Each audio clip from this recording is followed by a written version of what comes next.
जो कहानियों का खजाना है। आज मैं आपको अपनी कहानी सुनाने आया हूँ। तो बात लगभग 2500 वर्ष पूर्व की। भारत में एक महान विद्वान थे विष्णु शर्मा जी। एक दिन एक राजा परेशानी में उनके पास आए और बोले, मेरे 3 बेटे हैं, लेकिन वे पढ़ने लिखने में बिल्कुल ध्यान नहीं देते। मुझे डर है कि वो अच्छे राजा नहीं बन पाएंगे। क्या आपके पास कोई हल है? विष्णु शर्मा ने सोचा, क्यों ना इन्हें किताबों के बजाय कहानियों से सिखाया जाए। तो बस यहीं से मेरी यानी पंचतंत्र की शुरुआत हुई। पंचतंत्र यानी 5 अमूल्य सूत्र। लेकिन मेरी खासियत क्या है? मेरी कहानी में मनुष्य ही नहीं बल्कि शेर, चूहा, लोमड़ी, कौवा सब मेरे दोस्त हैं। इनके जरिए बच्चे और बड़े सब मिलकर सीखते हैं और पूरी दुनिया में कई भाषाओं में मशहूर है। तो चलो इन सूत्रधारों के जरिए सुने एक मजेदार कहानी। अब मुझे विदा दीजिए, लेकिन मेरी कहानियों को अपने दिल में रखिए। धन्यवाद। नमस्ते। क्या आपको पंचतंत्र के बारे में सब कुछ पता था? नहीं ना।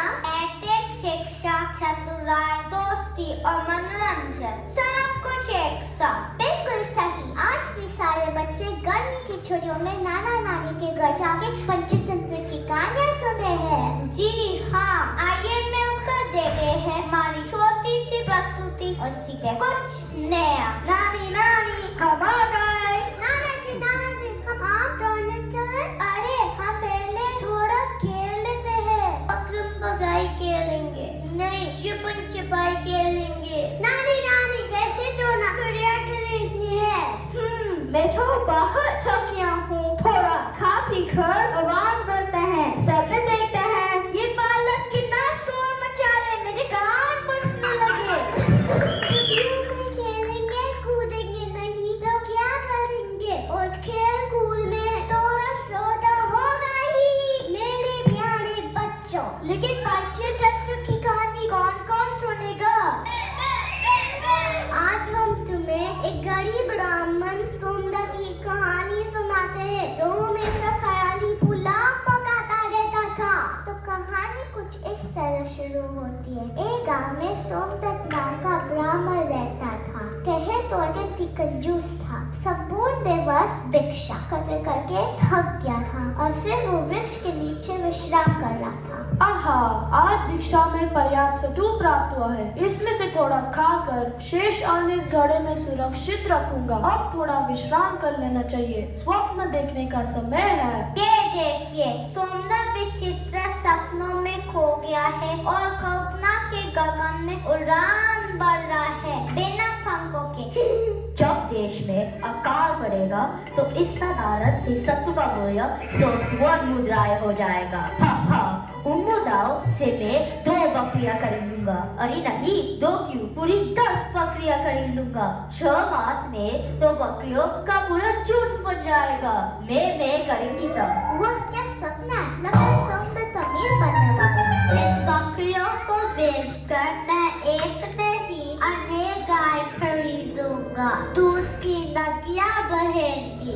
अनेक कहाँ है ये दूध की नदियाँ? फिर गायों को बेचकर मैं भैंसे खरीदूंगा। मेरी मोटी थाली भैंसे। अच्छा, देखें सपने में आगे क्या हुआ। और फिर उन भैंसों को बेचकर मैं अश्व खरीदूंगा। हिनहिनाते हुए शानदार आज मैं राजा की तरह सवारी करूंगा। फिलहाल तो कोई अश्व दिख नहीं रहा।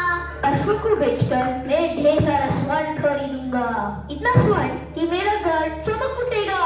मेरी संपत्ति देखकर कोई भी धनी ब्राह्मण अपनी सुंदर कन्या का विवाह से कर देगा। फिर मेरा एक पुत्र होगा। मैं उसका नाम रखूंगा सोम शर्मा। हाँ, सोम शर्मा। जब वह चलना सीखेगा तो मैं पुस्तक लेकर घर से बेचूंगा और उसकी बाद लीलाएं देखूंगा। जब वह माता की गोद से उतरकर मेरी ओर आएगा तो मैं क्रोध से कहूंगा, अरे देवी, अपने बालों को संभालो, मेरी पुस्तक पर चल रहा है। सपने टूटने का समय आ गया है। अरे मेरा गला, मेरा सतु, मेरा भविष्य, मेरे सारे स्वप्न चूर चूर हो गए। हाय राम, मेरी बकरियां, गाय, भैंसे, घोड़े, स्वर्ण, घर, पत्नी, पुत्र सब गए। देखते हैं क्या सोमदत्त ने कुछ इससे सीखा या नहीं। सोमदत्त, क्या हुआ? तुम इतने व्याकुल क्यों प्रतीत हो रहे हो? मुंह क्यों लटका है? अरे मित्र, मैंने स्वप्न में क्या कुछ नहीं देखा। मैं तो लगभग सम्राट बन ही गया था, पर सब व्यर्थ हो गया। मेरा सत्तू, मेरा साम्राज्य सब समाप्त। हाँ मित्र, स्वप्न देखना अच्छी बात है। यह हमें शक्ति देते हैं, लेकिन केवल सपनों के संसार में रहना बुद्धिमानी नहीं है। जीवन में मुश्किलें आती हैं और केवल हवाई कीले बनाने से उन मुश्किलों का सामना नहीं किया जा सकता। सिर्फ कल्पना की उड़ान भरने से पेट नहीं भरता। जीत हासिल करने के लिए हमें ठोकर लगने के बाद भी जोश बनाए रखना होगा।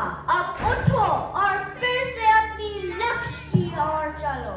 धन्यवाद। संदेश के साथ अब समय है कुछ मनोरंजन का। तालियों की गड़गड़ाहट से स्वागत कीजिए एक शानदार एपिसोड का।